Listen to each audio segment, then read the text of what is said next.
ஹல்லேலூயா. அப்படியே ஒரு நிமிடம் கண்களை மூடி ஆண்டுடைய முகத்தை நோக்கி பார்ப்போம். கர்த்தர் இந்த அருமையான விசேஷித்த இந்த உபவாச கூட்டத்தை கர்த்தர் நமக்கு தந்திருக்கிறார். அநேக காரியங்களுக்காக ஜெபிக்கவும், தேவ சமூகத்தில் நம்முடைய இருதயத்தை ஊற்றவும் கர்த்தர் நமக்கு நல்ல பாக்கியத்தை தந்தாரே. ஆண்டவருக்கு நன்றி சொல்ல போகிறோம். வருஷத்தினுடைய துவக்கத்தில், ஒரு புதிய ஆண்டினுடைய துவக்கத்தில் வந்து நிற்கிறோம். கர்த்தர் எங்களுக்கு வேண்டிய வார்த்தைகளை தருவதற்கு நீர் போதுமானவர். நீர் எங்களோடு இடைப்படுவீராக. ஒரு மனித சத்தத்தை கேட்பதற்காக இந்த இடத்துக்கு நாங்கள் வரலப்பா. உங்கள் சத்தத்தை கேட்க வந்திருக்கிறோம். உங்கள் சத்தத்தை நீர் தொனிக்க பண்ணுவீராக. உங்களுடைய வார்த்தை வல்லமை நிறைந்தது. உங்கள் வார்த்தைக்கு அதிக சக்தி உண்டு. உங்கள் வார்த்தை வெறுமனே திரும்புவதில்லை. உங்கள் வார்த்தை குணமாக்கும். உங்கள் வார்த்தை உயிர்ப்பிக்கும். வார்த்தை உம்முடையது. ஆண்டவரே, கடமையை செய்ய வந்திருக்கிறேன். அப்பிரயோஜனமான மனிதன். ஆண்டவரே, கடமையை நிறைவேற்றும் பொழுது உம்முடைய சித்தம் நிறைவேறட்டும். கர்த்தர் அற்புதம் செய்வீராக. எங்களுக்கு வேண்டிய மன்னாவை நீர் அருள் செய்ய ஜெபிக்கிறேன். எல்லா உள்ளங்களும் திறக்கப்படட்டும். எல்லா இருதய கதவுகளும் திறக்கப்படட்டும். எங்கள் செவிகளில் ஒரு முறை கூட விருத்த சேதனம் உண்டாகட்டும். ஆண்டவரே, நீர் பேசும். நாங்கள் கேட்கிறோம். அது அந்த மெல்லிய சத்தமாக இருக்கட்டும். நாங்கள் கேட்டு அதன்படி நடக்க கர்த்தர் எங்களுக்கு உதவி செய்யும். பெரிய காரியங்களை செய்யும். இயேசுவின் நாமத்தில் ஜெபிக்கிறோம் நல்ல பிதாவே, ஆமென். ஹல்லேலூயா. உண்மையாலுமே இவ்வளவுதான் சத்தம் வருமா? ஹல்லேலூயா.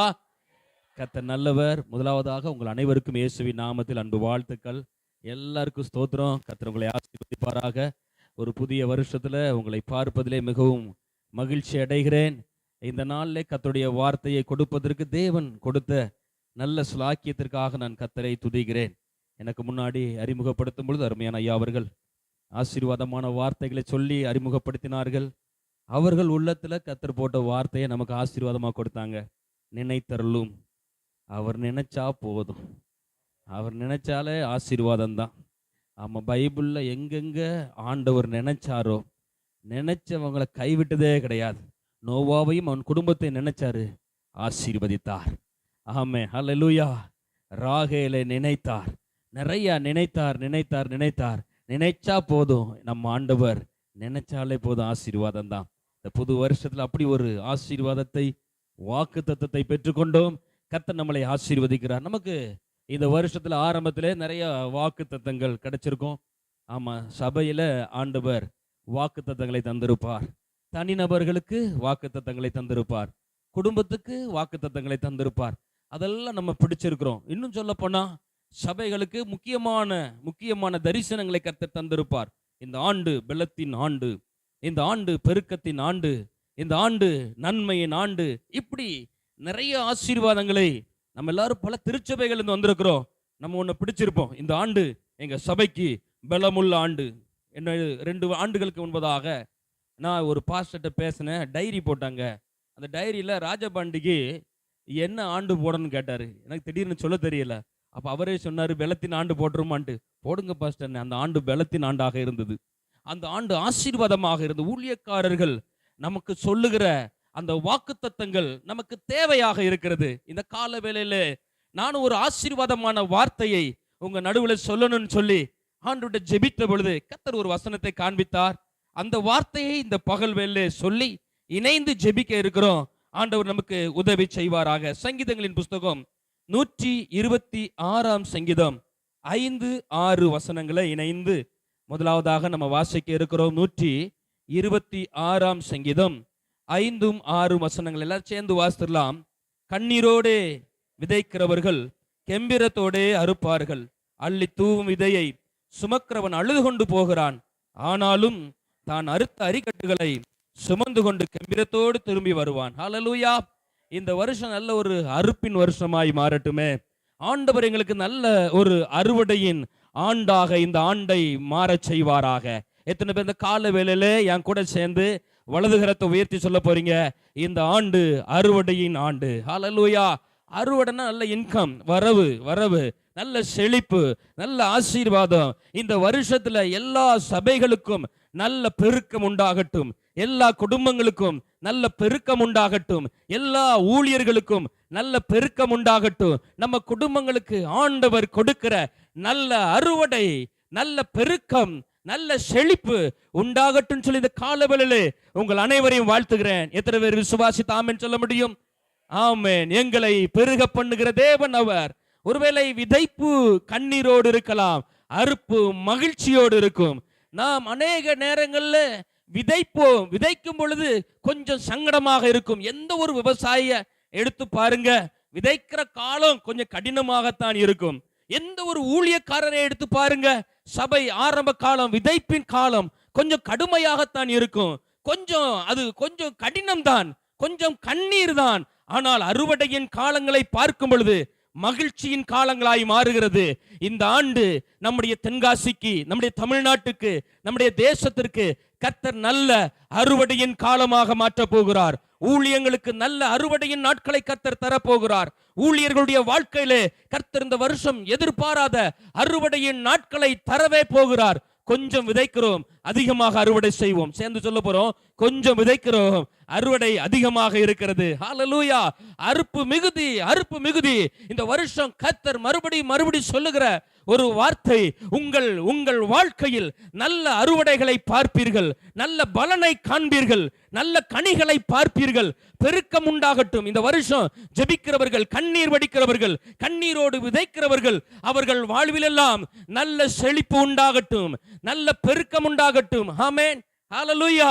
எப்பொழுதும் விதைக்கிறவர்களுக்கு அறுப்பின் மீது ஒரு நம்பிக்கை, விதைக்கிறவர்கள் அறுவடையின் மீது முழு நம்பிக்கை உடையவர்கள்.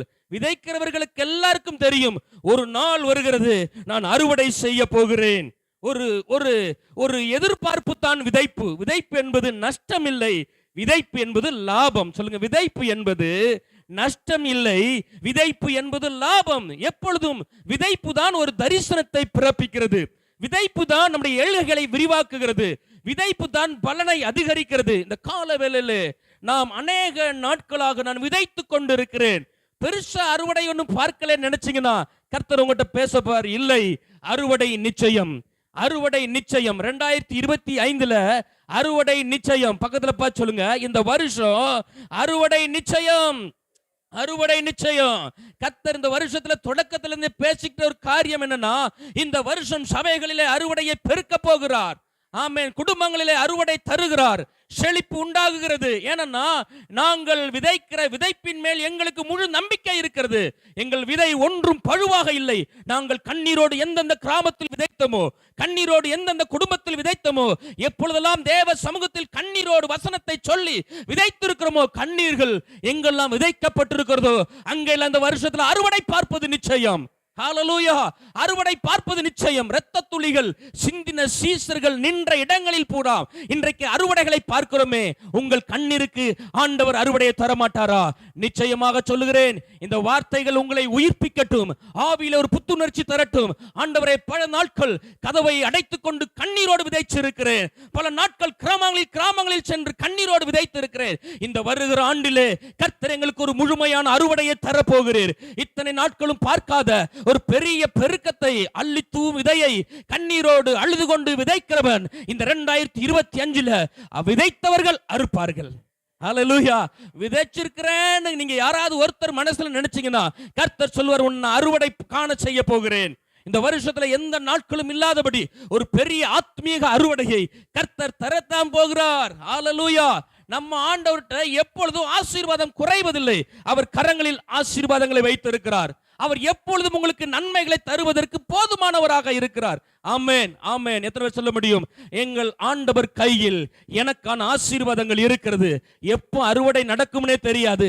பெரிய அளவுல கர்த்தர் ஆசீர்வதிக்க போகிறார். இந்த வருஷம் முழுவதும் ஆண்டவர் இந்த 2025 நிறைய சாட்சிகளை கேட்க வைக்க போகிறார். என்ன தெரியுமா? எங்க சபையில் ஒரு பெரிய பெருக்கத்தை கர்த்தர் தந்திருக்கிறார். எங்கள் குடும்பங்களில் ஒரு பெரிய பெருக்கத்தை கர்த்தர் தந்திருக்கிறார். எங்க வாழ்க்கையில இவ்வளவு பெரிய ஆசீர்வாதம் வரும்னு நாங்க நினைச்சு கூட பார்க்கல. ஆனா ஆண்டவர் பெரிய காரியங்களை செய்திருக்கிறார் என்று சொல்லி நிச்சயமாக சாட்சிகளை கேட்க போகிறோம். இங்க இருக்கிற ஒவ்வொருவருக்கும், இந்த ஐக்கியத்தோடு இணைந்திருக்கிற ஒவ்வொரு போதகர்களுக்கும் கர்த்தர் அப்படிப்பட்ட ஆசீர்வாதங்களை நிச்சயமாய் தரப்போகிறார். ஆனா என்ன? விதைக்கணும். சொல்லுங்க, எல்லாம் சொல்லுங்க. ஆனா விதைக்கணும். விதைக்கிற நேரம் ஆரம்பத்தில் சொன்ன கொஞ்சம் கடினமாக தெரியும். எப்பொழுதும் விதைப்பின் காலங்கள் நமக்கு ரொம்ப சாதகமாக இருப்பதில்லை, ஆனா விதைக்காமலும் இருப்பதில்லை. ஆமென். விதைப்பின் காலங்கள் நமக்கு ரொம்ப சாதகத்தை தராது. அதை நாம் எண்ணிக்கொண்டு விதைக்காமல் இருப்பதில்லை. ஏனென்றால் காற்றை கவனிக்கிறவன் விதைக்க மாட்டான். பிரசங்கி 11ஆம் அதிகாரம் 4ஆம் வசனத்தில் பார்க்கிறோம், காற்றை கவனிக்கிறவன் விதைக்க மாட்டான், மேகங்களை கவனிக்கிறவன் அறுக்க மாட்டான். சில நேரங்களில் விதைப்பிற்கான நேரத்தை நாம் தேடிக்கொண்டிருப்போம். நான் சொல்லட்டுமா, எல்லா நேரமும் விதைக்க முடியும். விதைப்பதற்கென்ற ஒரு மாதத்தை நாம் தேர்ந்தெடுக்க முடியாது. எல்லா நாளும் நம்முடைய வாழ்க்கையில் விதைப்பாக மாறட்டும். எல்லா நாளும் நம்முடைய வாழ்க்கையின் அறுவடையாக மாறட்டும். எல்லா நாட்களும் எல்லா வாரமும் நம்முடைய திருச்சபை விதைக்கிற திருச்சபையாக மாறட்டும். எல்லா வாரமும் நம்முடைய திருச்சபையிலே அறுவடைகள் பெருகட்டும். எல்லா இரவுகளும் நாம் படுக்கை அறையில் விதைக்கிறவர்களாய் மாறுவோம். எல்லா நாட்களும் ஆத்மீக அறுவடையை பார்ப்போம். இந்த 2025ஆம் ஆண்டிலே ஒருவேளை இப்படி நினைப்பீங்க, நான் அதிகமாய் விதைத்ததில்லை, இந்த வருஷம் ஒரு பொருத்தனையோடு போவோம், நான் நிறைய விதைக்கணும், சுவிசேஷத்தை விதைக்கணும், கர்த்தருடைய வார்த்தையை விதைக்கணும், கர்த்தருக்காக என்னை விதைக்கணும், கர்த்தருக்காக என்னுடையவைகளை விதைக்கணும். அப்படி நாம் தீர்மானம் எடுக்கும் பொழுது கர்த்தர் சொல்வார், இந்த வருஷம் நீ விதைக்க நினைச்ச, நான் உனக்கு அறுவடை தர நினைத்திருக்கிறேன். மறுபடியும் சொல்லுவோம், ஆண்டவர் நினைக்கிறார் இந்த வருஷம் உங்களை அறுவடைக்கு நேராக நடத்த போகிறார். ஹல்லேலூயா. நிச்சயமாய் கர்த்தர் செய்ய போகிறார். கலாத்தியர் 6ஆம் அதிகாரம் 7வது வசனத்திலே பார்க்கிறோம், மனுஷன் எதை விதைக்கிறானோ அதையே அறுப்பான். ஆமென். மனுஷன் எதை விதைக்கிறானோ, இன்னும் கூட சொல்ல போனா அதையே அதிகமாக அறுப்பான். நான் எதை விதைக்கிறனோ, எதை என்னிலிருந்து நான் விதையாக அனுப்புகிறனோ அதை திரும்ப அறுக்கிறவனாக மாறுவேன். இயேசு கிறிஸ்து சீஷர்களை பார்த்து சொல்லுகிறார், நீங்கள் ஒரு வீட்டுக்கு போகும்போது அந்த வீட்டுக்கு சமாதானம் என்று சொல்லுங்கள். அவங்க ஏற்றுக்கொண்டா அந்த சமாதானம் அவர்களுக்கு, அவங்க ஏற்றுக்கொள்ளலையா அந்த சமாதானம் உங்களுக்கு. ஆமென் சொல்லுங்க. அது உங்களுக்கு அறுவடையாக. நீங்கள் விதைக்க தவற வேண்டாம். சமாதானத்தை கூறுங்கள், சுவிசேஷத்தை சொல்லுங்கள், வசனத்தை பிரசங்கியுங்கள், ஆத்துமாக்களை சந்தியுங்கள். ஆண்டவர் உங்களுக்கு தருகிற தாளந்துகளை மக்களுக்காக, ஜனங்களுக்காக பிரயோஜனப்படுத்துங்கள்.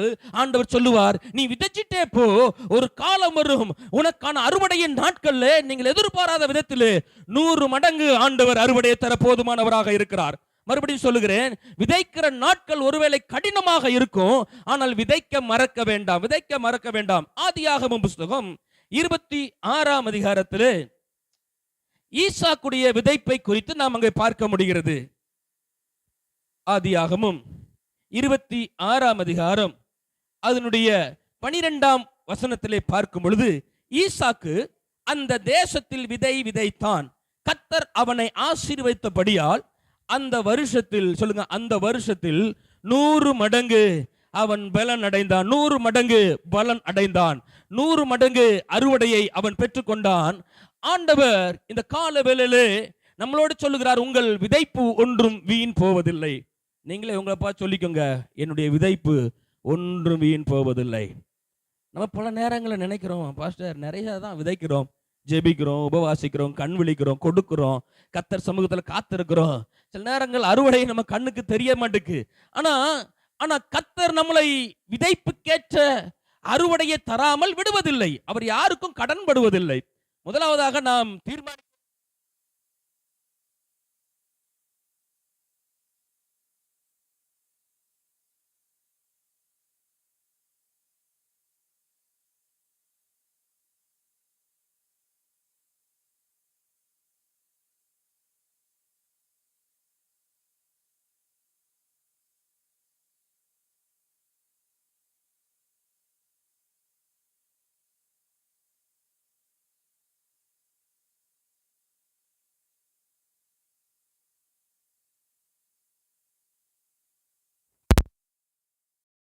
சொல்லுங்க, ஹல்லேலூயா. இந்த வருஷத்திலே நீங்கள் ஒருவேளை 2024 2023 அப்படியே நீங்க போயிட்டு பாருங்க, நிறைய விதைச்சிருக்கிறோம் ஐயா, ஆனா நாங்கள் நினைத்தவாறு ஒரு அறுவடையை எங்களால் சந்திக்க முடியவில்லை. நிறைய விதைத்திருக்கிறோம், ஆனால் நாங்கள் நினைத்தவாறு அதிக அறுவடையை எங்களால் பார்க்க முடியும். மாம்ச கண்களோடு பார்க்கும் பொழுது ஏதோ இந்த உலக பிரகாரமான ஆசீர்வாதங்கள் சிலது நம்முடைய கைகளில் இல்லை என்பதற்காக நாம் விதைத்ததை அறுவடை செய்ய முடியலன்னு முடிவு பண்ணிடாதங்க. மறுபடியும் சொல்றேன், சில நேரங்களில் நான் நிறைய விதைத்திருக்கிறேன், ஒரு கிராமத்துல போய் ஊழியம் செஞ்சிருக்கிறேன், ஆனால் நான் நினைத்தவாறு அங்கிருந்து ஆத்துமாக்கள் வரல. ஒரு மனிதருக்கு தனிப்பட்ட முறையிலே அதிகமாக நேரம் செலவழித்து அவருக்கு சுவிசேஷம் சொல்லி இருக்கிறேன். ஒரு மனிதரை சந்தித்திருக்கிறேன். ஒரு வீட்டுக்காக பிரயாசப்பட்டிருக்கிறேன். ஆனால் நான் நினைத்தபடி அங்கிருந்த ஆத்துமாக்கள் வெளியிலே வரல, அல்லது நினைத்தபடி சபை பெருகலன்னா நாம உடனே முடிவு பண்ணிடக்கூடாது, ஆண்டவர் அறுவடையை தரலன்னு முடிவு பண்ணிடக்கூடாது. சந்தோஷம் ராமன் சொல்லுங்க பார்க்கலாம். ஹல்லேலூயா. எத்தனை பேர் இந்த கால வேளையிலே ஆண்டவர் ஒரு ஆவிக்குரிய அறுவடையை குறித்து என்னோடு பேசுவாராக, ஆவிக்குரிய ஒரு அறுவடையை குறித்து கர்த்தங்களோடு பேசட்டும் என்று சொல்லி நான் அந்த கால வேளை விசுவாசத்தோடு பேசிக் கொண்டிருக்கிறேன். நிச்சயமாக நாம் நினைக்கிற அறுவடை வேறு, தேவன் தருகிற அறுவடை மிக மிக வித்தியாசமாகவும் சிறப்பானதாகவும் இருக்கும் என்பதில் எந்த சந்தேகம் இல்லை. நாங்க நினைக்கிறோம் இந்த வாரம் ஒரு ஊழியத்திற்கு போயிட்டோம், அந்த ஊழியத்தின் நிமித்தமாக நமக்கு 2 ஆத்துமாக்கள் வந்தாதான் சிறப்புன்னு சொல்லி, அல்லது நாம நினைக்கிறோம் ஒரு 5000 ரூபாய் ஆண்டவருக்கு காணிக்க கொடுத்தாச்சு, அடுத்த வாரமே ஒரு 50,000 ரூபாய் எனக்கு வருமானம் வந்தாதான் நான் விதைத்தது சரி, அல்லது சரியான இடத்துல விதைத்தேன், சரியான நபரிடத்தில் விதைத்தேன் அப்படின்னு சொல்லி நாமவே முடிவு பண்ணிடுவோம். ஆனா அப்படி இல்லை. இந்த வருஷத்தின் தொடக்க நாட்களிலே வந்திருக்கிற நம்மளில் சிலருக்கு சில கேள்விகள் எப்போது வருவதுண்டு. செய்தி கொடுக்க ஆரம்பிக்கும் போது அல்லது வார்த்தைகளை கேட்கும் பொழுது, ஜெபிக்கும் பொழுது கேள்விகள் நிறைய வரும். ஆண்டவரே இவ்வளவு பிரயாசப்பட்டேன்னு, ஏன் எனக்கு இந்த மாதிரி ஒரு அறுவடை வரல, ஏன் இந்த மாதிரி ஒரு ஆசீர்வாதம் எனக்கு வந்திருக்க கூடாதா? லூக்கா எழுதின சுவிசேஷம் 15ஆம் அதிகாரம் 29ஆம் வசனம். லூக்கா 15:29.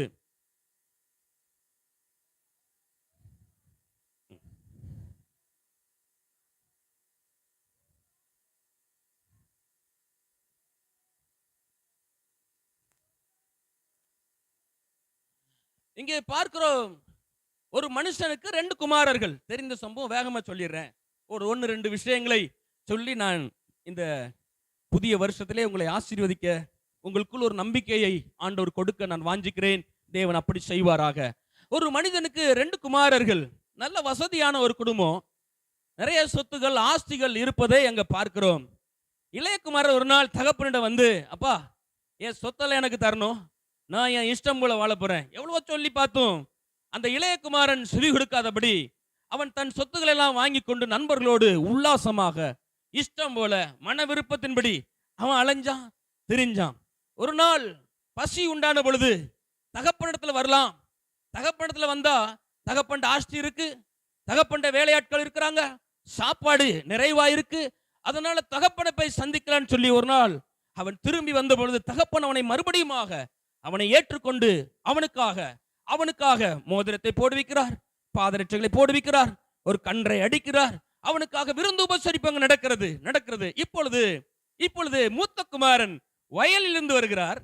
வயலிலிருந்து வருகிறவர் தகப்பன் ஒரு கொஸ்டின் கேட்கிறார். அப்பா நான் வயல்ல இருந்து வருகிறேன், நான் விதைப்பின் அனுபவத்தோடு வருகிறேன், நான் இன்வெஸ்ட் பண்ணிட்டே இருக்கிறேன், அவன் அழிச்சிட்டே இருக்கிறான். ஆனா மறுபடியும் நீங்க அவனை தான் என்ன பண்றீங்க, ஆசீர்வதிக்கிறீங்க. அவனுக்கு பாருங்க புதுசா ஒரு மோதிரம் போட்டீங்க, அவனுக்கு மறுபடியும் புதுசா ஒரு ஆசீர்வாதம் கிடைக்கி, அவனுக்கு மறுபடியும் நீங்க நன்மை செஞ்சுட்டே இருக்கீங்க. நான் ரொம்ப கஷ்டப்படுறேன். அதுல அந்த வசனம் அழகா சொல்லுகிறது, நான் எவ்வளவு வருஷமா உங்களுக்கு ஊழியம் செஞ்சுட்டு இருக்கிறேன், எத்தனை வருஷமா இதே மாதிரி நான் அந்த செய்தியை கேட்டுட்டே இருக்கிறேன், எத்தனை வருஷமா கர்த்தருக்காக வாழ்ந்துட்டு இருக்கிறேன். ஆனா சொல்லப்படுற அளவுல என் சரீரத்துல ஒரு ஆரோக்கியம் இல்ல, சொல்லப்படுற அளவுல என் குடும்பத்துல ஒரு நன்மை பிறக்கல, சொல்லப்படுற அளவுல எனக்கு ஒரு ஆட்டுக்குட்டியாவது நீர் அடித்ததுண்டா, எனக்கு ஏன் ஒரு அறுவடை தரல, என்ன ஏன் நீர் சந்தோஷப்படுத்த கூடாது, என்ன ஏன் நீர் மகிழ்ச்சியாக்க கூடாது? அவன் பார்வை என்னன்னா, நான் விதைக்கிறேன், நான் கடினமாக பிரயாசப்படுகிறேன், நான் கடினமாக உட்கார்ந்து ஜெபிக்கிறேன், நான் கடினமாக ஊழியத்தை தாங்குகிறேன், என்னால் முடிந்த அளவு தோள் கொடுக்கிறேன், போதகரோடு இணைந்து நிற்கிறேன், சபைக்கு ஆசீர்வாதமாய் இருக்கிறேன், குடும்பமாய் வந்து நிற்கிறேன், ஒரு ஆராதனைக்கு வருகிறேன், உபவாச கூட்டங்களுக்கு வருகிறேன், ஒரு ஃபீல்ட்ல ஒர்க், ஒரு கிராமத்துக்கு பாஸ்டர் வர சொல்றாரு, உடனே போறேன், நம்ம ஊழியம் செய்யறேன். ஐயா பல வருஷமா இந்த மாதிரி செஞ்சுட்டு இருக்கிறேன், ஆனா நான் நினைச்சபடி எனக்கு ஆசீர்வாதம் வர்றதில்ல. ஆனா பாருங்க மற்றவர்கள், அவங்களுக்கு பாருங்க மோதிரம் கிடைக்கி, அவங்களுக்கு பாருங்க பாதரட்சை கிடைக்கி, அவங்க சந்தோஷப்படுறாங்க, அவங்களுக்கு கொளுத்த ஆசீர்வாதம் கிடைக்கி, அவங்களுக்கு கொளுத்த கன்று கிடைக்கி. நம்மளில் பலருக்கு இந்த கேள்விகள் வரும், ஏன் ஆண்டவரை என்னை மட்டும் அப்படி நீர் ஆசீர்வதிக்க கூடாது, ஏன் என் சபையில் அப்படி ஒரு ஆசீர்வாதம் வரக்கூடாது, ஏன் என் குடும்பத்தில் அப்படி ஒரு ஆசீர்வாதம் வரக்கூடாது, என் சரீரம் ஏன் அப்படி ஆசீர்வதிக்கப்படக்கூடாது? நானும் தானே வயலில் கடந்து கடினமாய் உழைக்கிறேன், நான் எவ்வளவுதான் விதைத்து இருக்கிறேன் தெரியுமா, நான் எவ்வளவுதான் ஆண்டவருக்காக எழும்பி பிரகாசித்திருக்கிறேன் தெரியுமா, எவ்வளவுதான் என் வீட்டை கவனிக்காம கர்த்தருக்காக ஓடி இருக்கிறேன் தெரியுமா, ஆனா என் வாழ்க்கையில ஏன் இன்னும் கொஞ்சம் என்னை நீர் ஆசீர்வதிக்க கூடாது? ஏன்னா விதைக்க மட்டும் தான் பிறந்திருக்கிறேனா? அறுவடை எனக்கு இல்லையா? அறுவடை எனக்கு இல்லையா? நான் விதைச்சு பார்த்துட்டே இருக்கவா? மற்றவங்க ஆசீர்வாதத்தை பார்க்க தான் நான் பிறந்திருக்கிறேனா? என்னைக்கு தான் வரும்? கண்ணீரோடு விதைக்கிறவன் கம்பீரமாய் அறுப்பானா? டெய்லி கண்ணீரோடு விதைக்கிற அனுபவம் தான் எனக்கு இருக்கிறது. நான் டெய்லி கண்ணீரோடு போறேன், கஷ்டப்படுறேன், வாரேன், போறேன், கஷ்டப்படுறேன், வாரேன். எனக்கு ஊழியத்தில் எத்தனை பேருக்கு இந்த அனுபவம் தெரியுமா? ஆண்டவரே, என்னைக்கு தான் அந்த கிராமத்தை சந்திக்க முடியும்? ஆண்டவரே, என்னைக்கு தான்? சில குடும்பத்துல ஒரே ஒரு அம்மா மட்டும் ரட்சிக்கப்பட்டு உட்கார்ந்து இருப்பாங்க.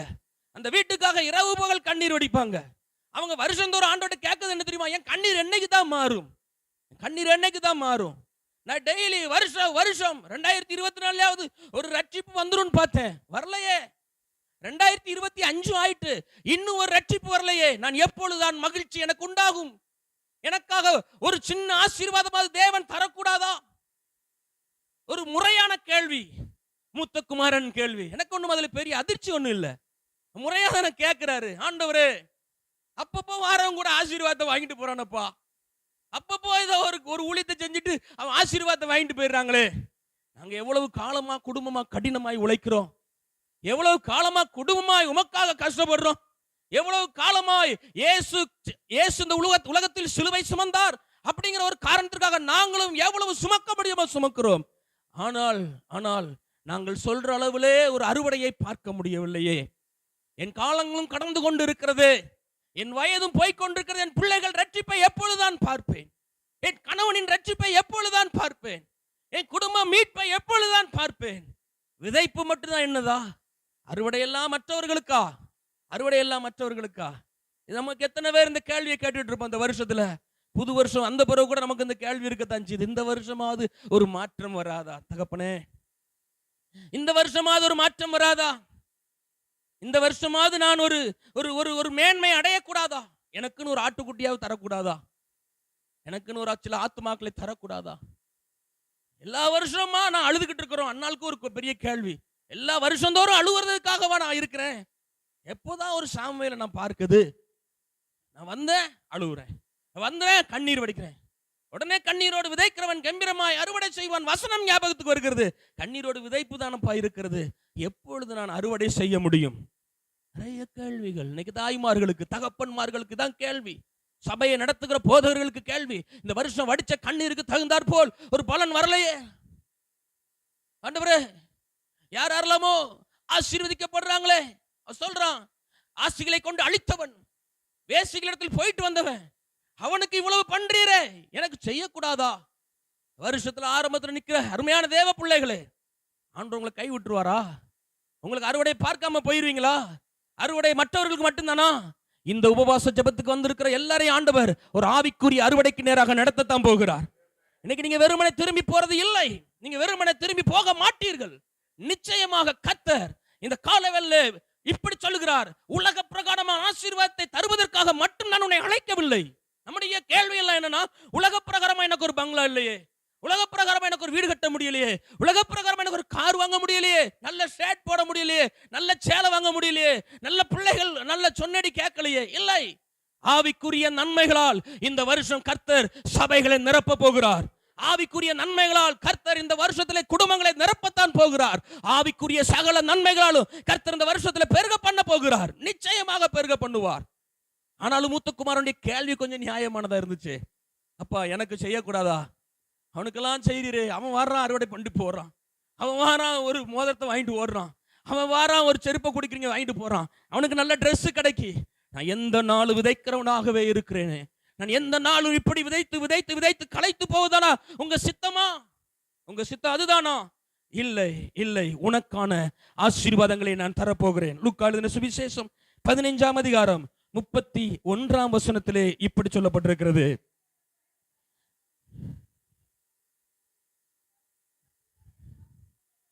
தகப்பன் சொன்ன வார்த்தையை பாருங்க. மகன் கேட்ட கேள்வி மாம்ச பிரகாரமான கேள்வி, தகப்பன் கொடுத்த விடயம் ஆவிக்குரிய விடயம். நம்ம எப்பவும் அப்படிதான் கேள்வி கேட்டுட்டு இருப்போம். நமக்கெல்லாம் தெரிஞ்சது என்ன? இன்னொரு விரிவாக்கம் என்னது? என் எல்கை விரிவாகம்னா என்ன நினைப்போம்? பக்கத்து இடத்த வாங்குறது நினைச்சிட்டு இருக்கோம். ஏதோ இன்னும் கொஞ்சம் ஆத்மாக்கள் பெருகுறத நம்ம நம்ம நோக்கமா இருக்கு. இன்னும் கொஞ்சம் சம்பாத்தியம் பண்ணுவது நம்ம நோக்கமா இருக்கிறது. இந்த கால வேளையில இந்த 2025ஆம் ஆண்டின் தொடக்க நாளில் ஆண்டவர் நம்மளை பார்த்து ஒரு வார்த்தை சொல்லுவார், மகனே நீ கவலைப்படாதடா, அவனுக்கு கொடுத்தது உண்மை, ஆனா நீ எப்போதும் என் கூட இருக்கிறாயே, இதை விட பெரிய ஆசீர்வாதம் நான் அவனுக்கு கொடுக்கல, அவன் அந்த ஆசீர்வாதத்தை பெற்றுக்கொள்ளல, நீ எப்பொழுதும் எல்லா நாளும் எல்லா நேரமும் என் கண்ணு முன்னாடியே இருக்கிறாயே, இதை விட என்னடா உனக்கு ஆசீர்வாதம் வேணும், எனக்குள்ளதெல்லாம் உனக்குத்தானே உனக்குத்தானே. ஹல்லேலூயா. நம்ம ஆண்டவர்கிட்ட எப்பொழுதும் ஆசீர்வாதங்கள் கரைவதில்லை. அவர்கிட்ட கரையதுக்கு அவர் என்ன ஈசாக்கா? ஏசா வந்து அழுகிறான், அப்பா எல்லா ஆசீர்வாதத்தையும் அந்த யாக்கோபுட்டே கொடுத்துட்டீங்களா, எனக்கு என்ன இருக்கு? அவன் திருப்பி அழுகுறான், அடாடா எல்லா ஆசீர்வாதங்களையும் அவன் வாங்கிட்டு போயிட்டானே, ஏமாற்றுக்காரன், எல்லா ஆசீர்வாதம் அவன்கிட்ட கொடுத்துட்டானே, என்கிட்ட குறைஞ்சிருச்சுன்னு சொன்னான். ஆனா நம்ம ஆண்டவர் யார்கிட்டயாவது குறைவா இருக்குன்னு சொல்லி இருக்கிறாரா? அவரால் ஆபிரகாமை ஆசீர்வதிக்க முடியும், அவரால் ஈசாக்கை ஆசீர்வதிக்க முடியும், அவரால் யாக்கோபை ஆசீர்வதிக்க முடியும், அவரால் யோசேப்பை ஆசீர்வதிக்க முடியும், அவரால் இங்க இருக்கிற எல்லாரையும் ஆசீர்வதிக்க முடியும். என்னையும் உங்களை அவர் சொல்லுவார், ஒரு நாள் என் ஆசீர்வாதம் குறைவதில்லை. உன் கண்ணீருக்கு பதில் உண்டு, நீ வடித்த கண்ணீருக்கு நான் நிச்சயமாக பதில் தர போகிறேன். யாராவது வாங்கிட்டு போற ஆசீர்வாதத்தை பார்த்துட்டு அதுதான் ஆசீர்வாதம் நினைச்சு ஏமாந்துறாதங்க, அதுதான் மேன்மை நினைச்சு ஏமாந்துறாதங்க. கர்த்தர் இந்த வருஷத்துல சொல்லுவாரு, நீ என் கூட எப்பொழுதும் இருப்பதுவே உனக்கான ஆசீர்வாதம், எனக்குரியதெல்லாம் உனக்காக வைத்திருக்கிறேன். நீ எப்போதெல்லாம் என் கூட இருக்கிறாயோ அப்போதெல்லாம் என் ஆசீர்வாதம் உனக்குரியதாய் மாயிருக்கிறது. நீ எனக்குரியவன், என்னுடையதெல்லாம் உனக்குரியது. எத்தனை பேர் இந்த கால வெள்ள வலது கரத்தை உயர்த்தி சொல்ல முடியும்? ஆவிக்குரிய ஆசீர்வாதங்களினால் நீர் எங்களை நிரப்புவதற்கு எப்போது நான் உங்க பார்வையில இருக்க வேண்டும், நான் எப்போது உங்க பார்வையில இருக்கணும் ஆண்டவரே. அவர் எப்ப பார்த்தாலும் என்னை பார்த்துட்டே இருக்கணும், அதுதான் எனக்கு பாதுகாப்பு, அதுதான் எனக்கு நிம்மதி, அதுதான் எனக்கு சந்தோஷம், அதுதான் எனக்கு சமாதானம். உலக பிரகாரமாக ஏதோ மேன்மைகளை சொல்லி அல்லது ஏதோ மேன்மைகளை கண்டு மற்றவர்களுக்கு கொடுத்த ஆசீர்வாதங்களை ஒப்பிட்டு பார்க்க வேண்டாம். ஆமென். தகப்பனிடம் ஆஸ்தி இருக்கிறது, மோதிரங்கள் இருக்கிறது, வஸ்திரங்கள் இருக்கிறது, பாதரட்சைகள் இருக்கிறது, உங்களுக்கு ஒன்றிலும் அவர் குறை வைப்பதில்லை. விதைத்தவர்கள் வெறுமனே திரும்பினது இல்லை, விதைத்த யாரும் கையை வீசிட்டு போனது இல்லை, அவர்கள் அறுவடை பெற்றதே சரித்திரம். ஹல்லேலூயா. இந்த காலவேளையில ஆமென், ஆண்டவர் உங்களை திடப்படுத்துகிறார். மகனே, கண்ணீரோடு நீ விதைச்சதற்கான பலன் என்ன தெரியுமா? நீ எப்போது என் கூட இருக்கிறாய், நீ எப்போது என் பக்கத்திலே இருக்கிறாய், நான் தான் உன்னை சுமந்துட்டே இருக்கிறேன், நான் தான் உன்னை பாதுகாத்துட்டே இருக்கிறேன். ஆபத்துகள் உன்னை சூழ்ந்தது, பிரச்சனைகள் உன்னை சூழ்ந்தது, உன் பாதம் கல்லில் இடறிருக்க வேண்டியது, ஆனா நான் உன்னை பாதுகாத்துக்கிட்டேனே, உனக்கு தெரியாதது, நான் உன்னை பாதுகாத்துக்கிட்டேன். அவனை பத்தி உனக்கு தெரியாது, அவன் இடறி போனான், அவன் பன்றிகள் நடுவில் போயிட்டான், அவன் வேஸ்ட் ஆகி போனான், அவன் வீணாய் போனான். நான் உன்னை இப்படி விட்டேன்னா, நான் உன்னை விடல. எத்தனை பேர் சொல்றீங்க, என்னை ஆண்டவர் கைவிடவில்லை, என் குடும்பத்தை ஆண்டவர் கைவிடவில்லை, வியாதி நேரத்தில் கூட இருந்தார். நீங்க சொல்ல முடியுமா, 2024ஆம் ஆண்டு பலவிதமான வியாதிகள் நடுவிலே உங்க கூட அவர் இருக்கலையா? விளைவின நடக்க முடியாத சூழ்நிலை வந்த பொழுது உங்க கூட அவர் இருக்கலையா? மரண பள்ளத்தாக்குகள் சூழ்ந்த பொழுது அவர் நம்ம கூட இருக்கலையா? இந்த கால வேளையில கர்த்தர் சொல்லுகிறார், நீ விதைச்சிட்டு உன்னை நான் வெறுமனை விட மாட்டேன், நான் எப்போது உன்னை என் முன்னாடியே வச்சிருக்கிறேன், என் நினைவெல்லாம் உன்னை பற்றினது. இந்த வருஷமும் நான் உன்னை அப்படிதான் பாதுகாக்க போறேன், இந்த வருஷமும் குடும்பத்தை நான் வேலி அடைக்க போறேன், இந்த வருஷமும் உனக்கு வேண்டிய ஆசீர்வாதங்களை ஏற்கனவே வைத்திருக்கிறேன். என்னுடைய எல்லா ஆசீர்வாதங்களுக்கு நீ பங்காளன், என்னுடைய எல்லா நன்மைகளுக்கு நீ பங்காளன். வயல்ல கஷ்டப்பட்டு வரேனே, விதைச்சிட்டு கண்ணீரோடு போகிறதுக்கு கர்த்தர் உங்களை அழைக்கல. நிச்சயமா சொல்றேன், விதைத்தவர்கள் வெறுமனை திரும்பி போவதில்லை. இந்த கால வேளையில மறுபடியும் விதைப்புக்கான நேரத்தை ஒதுக்குங்கள். மறுபடியும் இந்த வருஷம் நிறைய விதைப்பதற்கு அர்ப்பணியுங்கள். இந்த வருஷம் கர்த்தருக்காக ஏதாவது செய்யணும்னு அர்ப்பணியுங்கள். விதைப்பு என்பது ஒரு கடின பாதையாக தெரியலாம். ஆதியாகமம் 26ஆம் அதிகாரம் 1ஆம் வசனத்துல பார்க்கிறோம், ஈசாக்கு பஞ்ச காலத்தில் விதைத்தார். விதைக்கும் பொழுது, மறுபடியும் சொல்றேன், காற்றை கவனிக்கவன் விதைக்க மாட்டான். எனக்கு நல்ல சூழ்நிலை பிறக்கட்டும், நல்ல வருமானம் வந்த பிறகு விதைச்சுக்கலாம், நல்ல சூழ்நிலைகளுக்காக காத்திருந்து விதைக்க ஏமாந்து விடக்கூடாது. நம்ம நல்ல சூழ்நிலை வந்த பிறகு விதைப்பதற்கு முன்னாடி அறுவடை வேற யாருக்கோ போய்விடக்கூடாது. நீங்கள் அறுவடை செய்ய வேண்டும் என்று சொன்னால் இந்த காலவெளியிலே கர்த்தர் நம்மளை ஞாபகப்படுத்துகிறார், உங்கள் சபை வளருவதற்கு நீங்க தான் விதைக்கணும், உங்கள் குடும்பம் வளருவதற்கு நீங்க விதைக்கணும். சில நேரங்களில் சூழ்நிலைகள் நமக்கு சரியாக இருக்காது. சில நேரங்களில் சூழ்நிலை நமக்கு சாதகமாக இருக்காது. 1 ராஜாக்களின் புஸ்தகம் 17ஆம் அதிகாரத்துல ஒரு முக்கியமான சம்பவத்தை நான் உங்களுக்கு ஞாபகப்படுத்த விரும்புகிறேன். எலியா தீர்க்கதரிசி சாரிபாத் என்கிற ஒரு இடத்திலே போய் ஒரு சகோதரியை பார்க்கிறார். 2 விறகு பறிக்கொண்டிருந்த ஒரு சகோதரி, மிகவும் ஏழ்மை, கடினமான பாதை, பஞ்சத்தின் நாட்கள், சூழ்நிலை ரொம்ப மோசம். அம்மா கொஞ்சம் தண்ணி எடுத்துட்டு வான்னு கேட்டாரு ஊழியக்காரர். சரி தண்ணி கொடுக்கலாம். அப்படியே வரும்போது ஒரு அடையை எடுத்துட்டு வாங்க.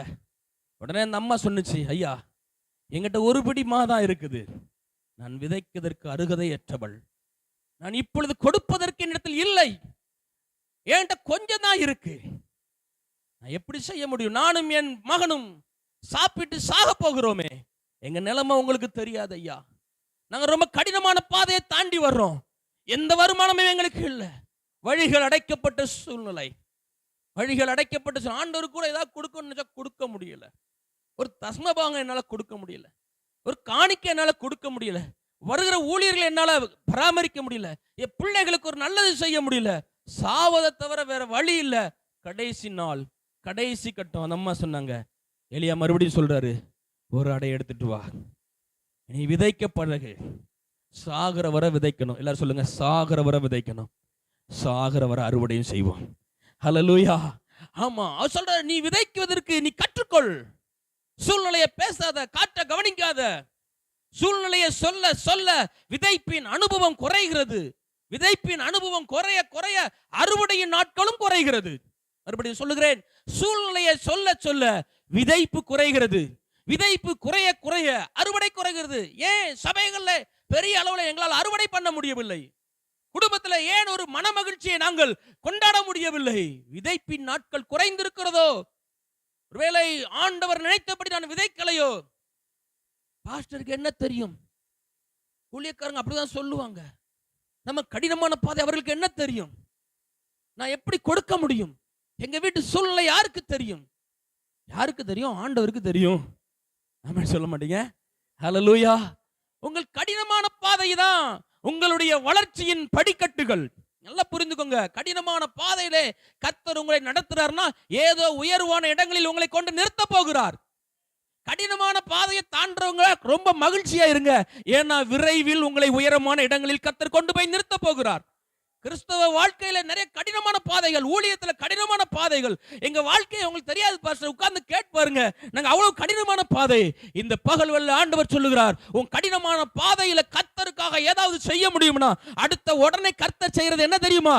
உங்களின் உயர்வின் நாட்கள் ஆரம்பமாகுகிறது.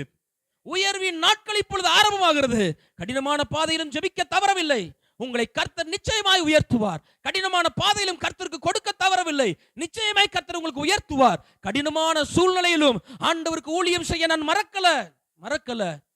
பலவீனம் தான், கடினமான சூழ்நிலை, கர்த்தருக்காக ஓடுகிறேன். உங்களை கர்த்தர் ஆசீர்வதிக்க போகிறார். இந்த வருஷம் உங்க அறுவடையை மிகுதியாக இருக்கும். எலியா சொல்றாரு, பரவாயில்ல, ஒரு அடை எடுத்துட்டு வா. சரி, கொடுத்துடலாம். நடந்தது என்ன? பஞ்ச காலம் தீரு மட்டும் உன் வீட்டுல மாவும் குறையாது, எண்ணெயும் குறையாது. எத்தனை பேர் சொல்றீங்க? பஞ்சகாலம் தீரு மட்டும். ஒரு பஞ்ச காலத்துலதான் அவ விதைச்சிருக்கிறா. ஆமென். தீர்க்கதரிசி வாயால சொல்றாரு, கர்த்தர் உள்ள இருந்து பேசுறாரு. ஹலோ, வயதுல சின்னவன் நினைச்சு யாரும் கேட்டுறாதங்க. இப்பொழுது கர்த்தர் உங்கள் ஒவ்வொருவரையும் பார்த்து சொல்லுகிறார், பஞ்சகாலம் தீரு மட்டும் உங்க வீட்டுல மா குறையாது, உங்க குடும்பத்துல என்ன குறையாது, உங்க சபையில என்ன குறையாது, உங்க வீட்டுல என்ன குறையாது. அவர் உன் தலையை எண்ணெயால் அபிஷேகம் பண்ண போகிறார். கைத்தட்டி ஆண்டவரை மகிமைப்படுத்தி, என் தலையை எண்ணெயால் அபிஷேகம் பண்ணுகிறீர், என் சத்துருக்களுக்கு முன்பதாக எனக்கு ஒரு பந்தியை ஆயத்தப்படுத்துகிறீர். இனி எண்ணெய் குறைவதில்லை, எண்ணெய் இனி வழிந்தோட போகிறது. மாவு சட்டுக்குள்ள ஊற்றடிக்கும். ஆண்டவர் நினைப்பார் அப்படி. ஆமென். ஐயா சொன்னாங்க, ஆண்டவர் நினைக்க போறாரு. ஆண்டவர் நினைச்சா உங்க வீட்டு சோத்து பானையில ஊத்தடிக்கும். எத்தனை பேர் சொல்றீங்க? உங்க வீட்டு எண்ணெய் சட்டில ஊத்தடிக்கும், உங்க பெட்ரோல் டேங்க்ல ஊத்தடிக்கும். ஆமா, கர்த்தர் உங்களை அப்படி ஆசீர்வதிக்க முடியும். கண்ணீரோடு விதைச்சிட்டு என் பிள்ளைய நான் வெறுமையோடு அனுப்புவேனா?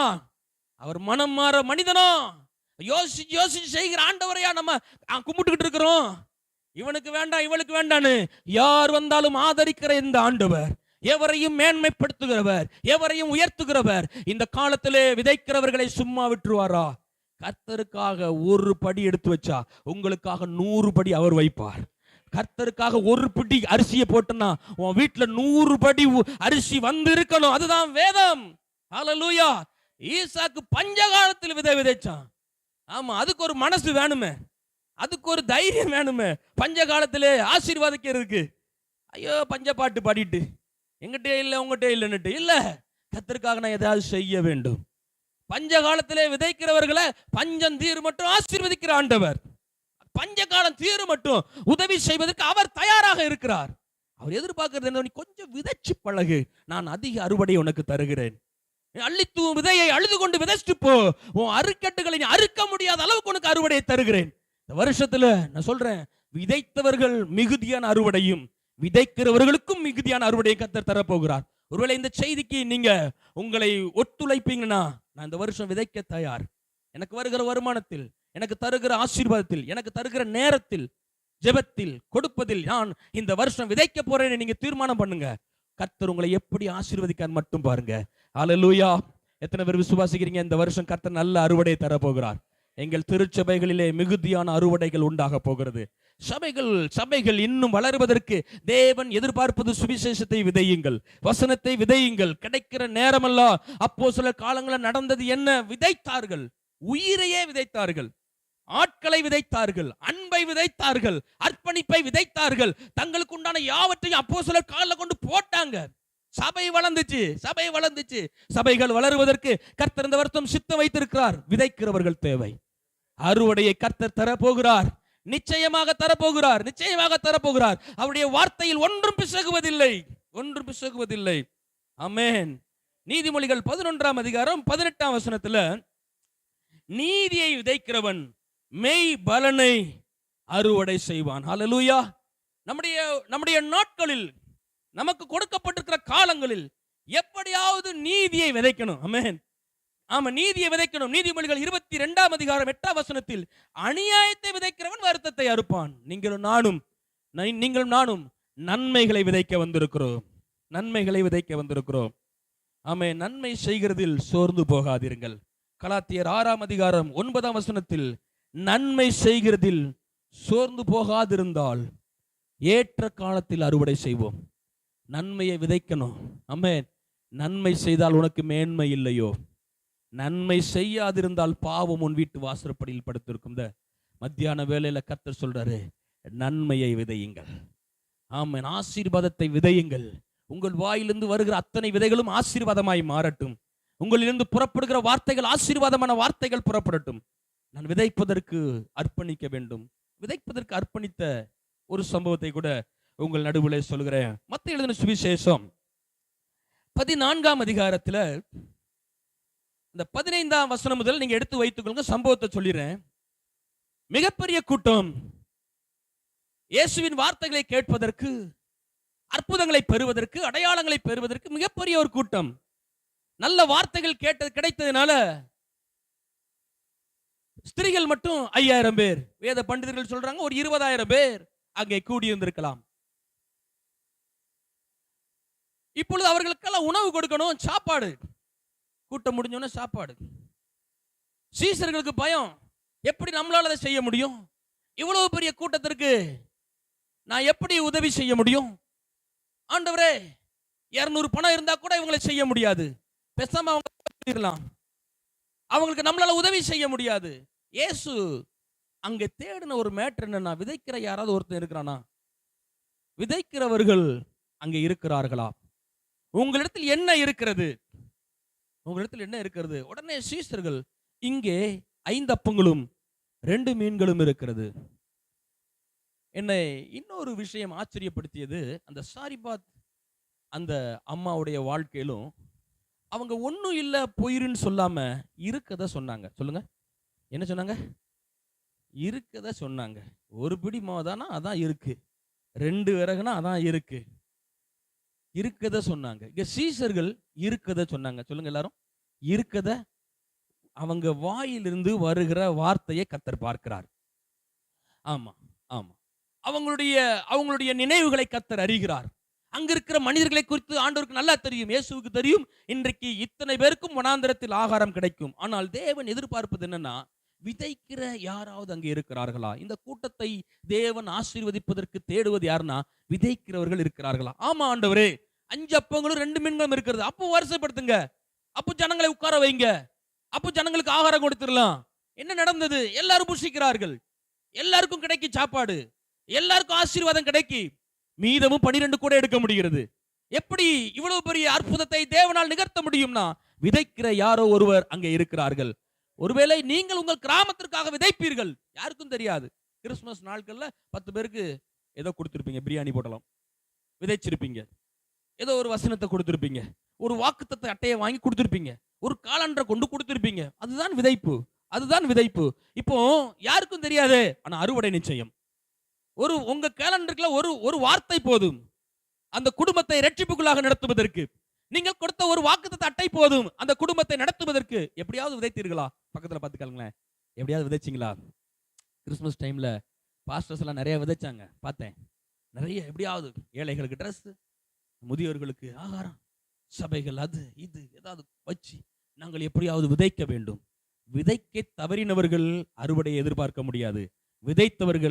விதைத்தவர்களை அறுவடை ஏமாற்றுவதும் இல்லை. ஹல்லேலூயா. எப்பொழுதும் நான் சரியான நேரத்தில், சரியான இடத்தில், சரியான ரூபத்தில் நான் விதைக்கிறவனாக காணப்பட்டால் நிச்சயமாக அறுவடையை நான் பார்ப்பது உறுதி. 2 கொரிந்தியர் 9ஆம் அதிகாரம் 6ஆம் வசனம். 2 கொரிந்தியர் 9வது அதிகாரம் 6ஆம் வசனம்.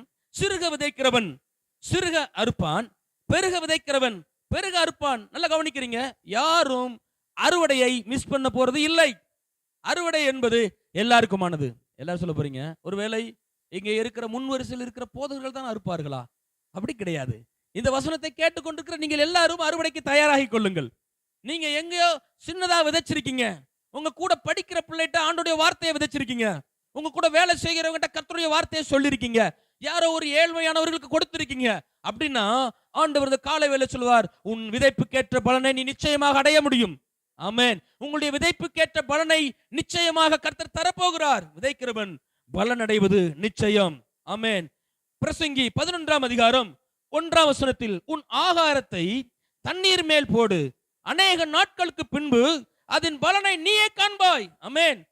உன் ஆகாரத்தை தண்ணீர் மேல் போடு, அநேக நாட்களுக்கு பின்பு நீ நிச்சயமாக கொஞ்ச காலம் கழிச்சு பாருங்க, விதைத்தவர்கள் மிகவும் ஆசீர்வாதமாகத்தான் இருக்க போகிறார்கள். ஒரு நாளும் அந்த விதைகள் மூழ்கி போவதில்லை, மங்கி போவதில்லை. நிச்சயமாக அது ஆசீர்வாதமான பலனை நமக்கு தரத்தான் போகிறது. ஆமென். ஈசாக்கிட்ட ஆண்டவர் சொல்றாரு, நீ கண்ட இடத்துல போய் விதைச்சிராத, ஒரு இடமும் பெயர்ந்து போகாதே, நீ இருக்கிற இடத்திலே விதை. அந்த தேசத்தில், அந்த தேசத்தில் நீங்கள் இருக்கிற சபையில் விதையுங்கள், இருக்கிற ஊர்ல விதையுங்கள், கர்த்தர் இங்க வச்சிருக்க ஸ்தானத்தில் விதையுங்கள். 30, 60, 100 நிச்சயமாக பலன் கிடைக்கும். எத்தனை பேர் விசுவாசிக்கிறீங்க? நான் விதைக்க புறப்பட போகிறேன், கர்த்தர் நிச்சயமான அறுவடை எனக்கு தரப்போகிறார். நான் ஒரு நாளும் ஏமாந்து போவதில்லை, ஒரு நாளும் அறுவடை எங்களை ஏமாற்றுவதில்லை. விதைகள் ஒரு நாளும் மூழ்கி போவதில்லை. விதைகளுக்கு ஜீவன் இருக்கிறது, விதைகள் அழிந்து போவதில்லை. நாங்கள் எங்கெல்லாம் விதைத்தோமோ அங்கெல்லாம் ஒரு பெரிய அறுவடையை பார்க்க போகிறோம். ஒருவேளை தென்காசி மாவட்டத்தில் ஆண்டவர் நம்மளை வைத்திருக்கிறார். பல கிராமங்களில், பல ரூபத்தில், பல விஷயத்தில், பல திட்டங்களில் நாம் விதைத்துக் கொண்டிருக்கிறோம். ஆண்டவர் சொல்லுவார், இந்த வருஷத்திலே தென்காசி மாவட்டத்திலே மிகப்பெரிய அறுவடையை நான் உங்கள் நிமித்தமாக ஏற்படுத்த போகிறேன். ஆமென். உங்கள் சபையின் மூலமாக பெரிய அறுவடையை தரப்போகிறேன். உங்கள் குடும்பத்திற்கு ஒரு பெரிய மகிழ்ச்சியான அறுவடையை தரப்போகிறேன். நிச்சயமாக இந்த வருஷம் உங்களுக்கு அறுவடையின் ஆண்டாக மாறும். அறுவடையின் ஆண்டாக மாற்ற போகிறார். கண்களை மூடி ஆண்டுடைய முகத்தை நோக்கி பார்க்க போகிறோம். கர்த்தர் நல்ல வார்த்தைகளோடு நம்மோடு பேசி இருக்கிறார். ஆண்டோட ஒப்பு கொடுக்க போறோம். ஆண்டவரே, ஒருவேளை நான் விதைப்பதற்கு சில நேரங்களில் நான் யோசித்து விதைக்காமல் இருந்திருக்கிறேன். சின்னதாவோ பெரிதாவோ நான் விதைச்சிருக்கிறேன் அப்படின்னாலும், அல்லது இன்னையிலிருந்து நான் ஒரு விதைக்கிற ஒரு மனிதனாக எழும்ப வேண்டும். நான் விதைக்காமல் தான் இருக்கக்கூடாது. யாரெல்லாம் விதைத்தார்களோ அவர்கள் எல்லாருமே அறுவடையை பார்த்தார்களே.